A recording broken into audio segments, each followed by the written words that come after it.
हर 10 दिन बाद वो कैदी बदल दिया जाता था ताकि उसे भुट्टो से उनसीयत न हो जाए। कभी कभी भुट्टो के दोस्त और दांतों के मशहूर डॉक्टर न्याजी उनके लिए खाना भेजा करते थे। भुट्टो की जिंदगी पर किताब लिखने वाले मुसन्निफ सलमान तासीर, जिनका बाद में कत्ल कर दिया गया, अपनी किताब भुट्टो में लिखते हैं, शुरू के दिनों में भुट्टो जब बैतुल खला जाते थे तो एक सिक्योरिटी गार्ड वहां भी उनकी निगरानी करता था। भुट्टो को ये बात इतनी नापसंद थी कि उन्होंने तकरीबन खाना खाना बंद कर दिया था ताकि उन्हें बैतुल खला जाने की जरूरत ही न पड़े। कुछ दिन बाद इस तरह की सख्त निगरानी बंद कर दी गई और उनके लिए कोठड़ी के बाहर अलहदा एक बैतुल खला बनवा दिया गया था। भुट्टो को जेल के अंदर पढ़ने की आजादी थी। आखिरी दिनों में वो चार्ल्स मिलर की खैबर, रिचर्ड निक्सन की सवाने उमरी, जवाहरलाल नेहरू की डिस्कवरी ऑफ इंडिया और सदीक सालक की विटनेस टू सरेंडर का मुतालिया कर रहे थे। पंजाब हुकूमत के जल्लाद तारा मसीह को भुट्टो को फांसी देने के लिए लाहौर से बुलाया गया था। उनका ये जद्दी पुश्ती पेशा था। उनका खानदान महाराजा रंजीत सिंह के जमाने से फांसी देने का काम कर रहा था। इस वक्त मसीह की तनख्वाह 375 रुपए माहाना थी और हर फांसी देने पर उन्हें इजाफी 10 रुपए मिलते थे। जेल में रहते हुए भुट्टो मुसलसल अपने मसूलों में दर्द से बेहद परेशान थे। उनमें पस भी पड़ गई थी। एक बार जब जेल के अंदर डॉक्टर न्याजी एक लालटेन की रोशनी में उनके दांतों का मुआयना कर रहे थे तो भुट्टो ने उनके साथ मजाक किया, तुम भी मेरी तरह से बदकिस्मत हो। तुम्हारे क्लिनिक में एक हसीन लड़की तुम्हारी मदद कर रही होती है और यहाँ मदद करने के लिए एक कैदी मिला है।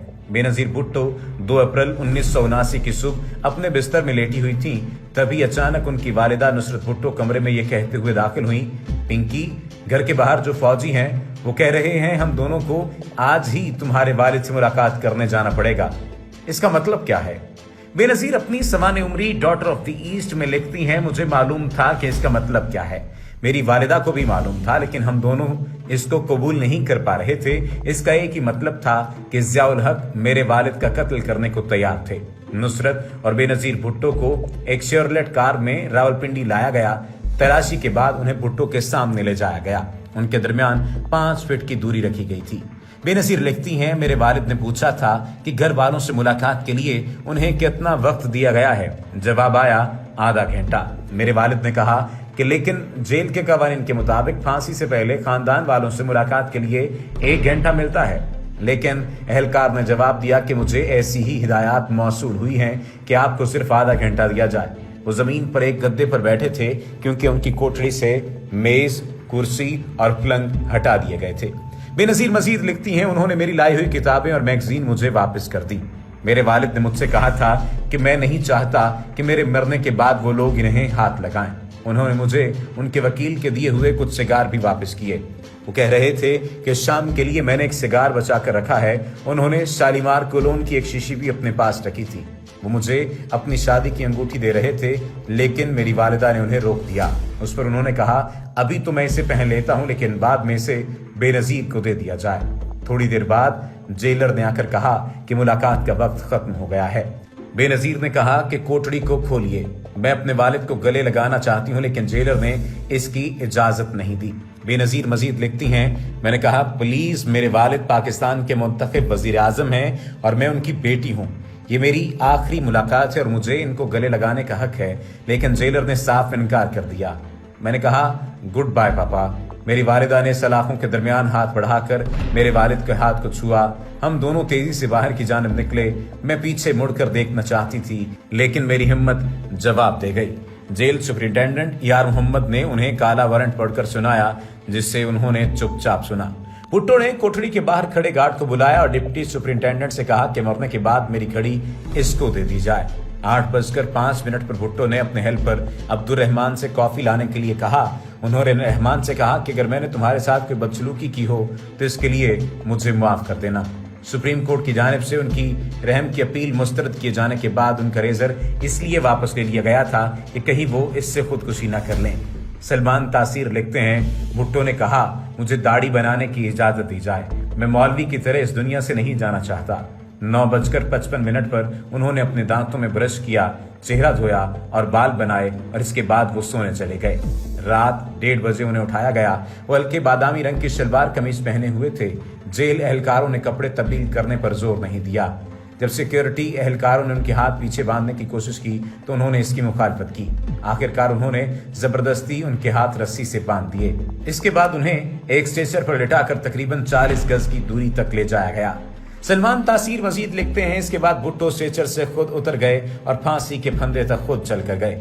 जल्लाद ने उनका चेहरा काले कपड़े से ढांप दिया, उनके पैर बांध दिए गए। जैसे ही 2:04 पर मजिस्ट्रेट बशीर अहमद खान ने इशारा किया, जल्लाद तारा मसीह ने लिवर खींचा।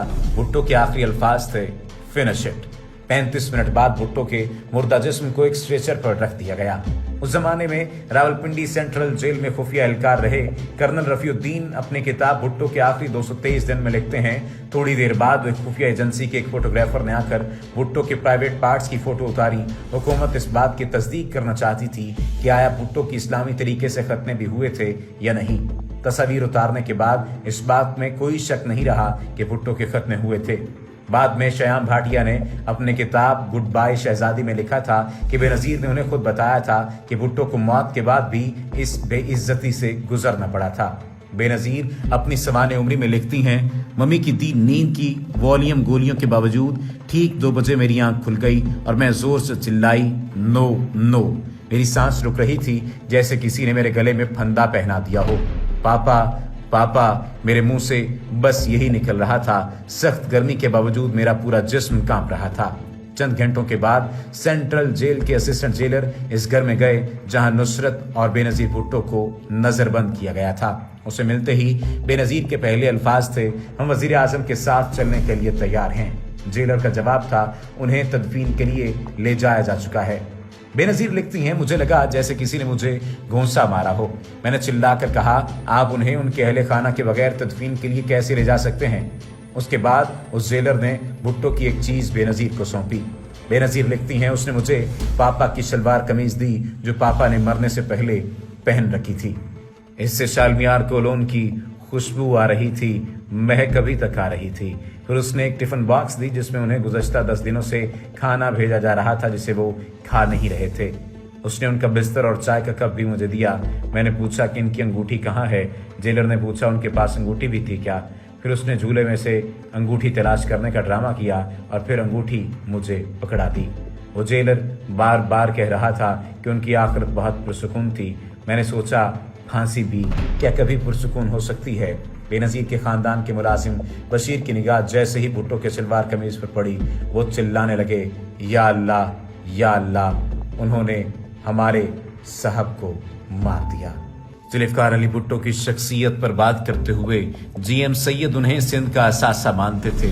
बकौल उनके मोहम्मद अली जिन्नाह ने 23 वर्षों में जो रुतबा हासिल किया वो उसने 7 सालों में हासिल कर लिया।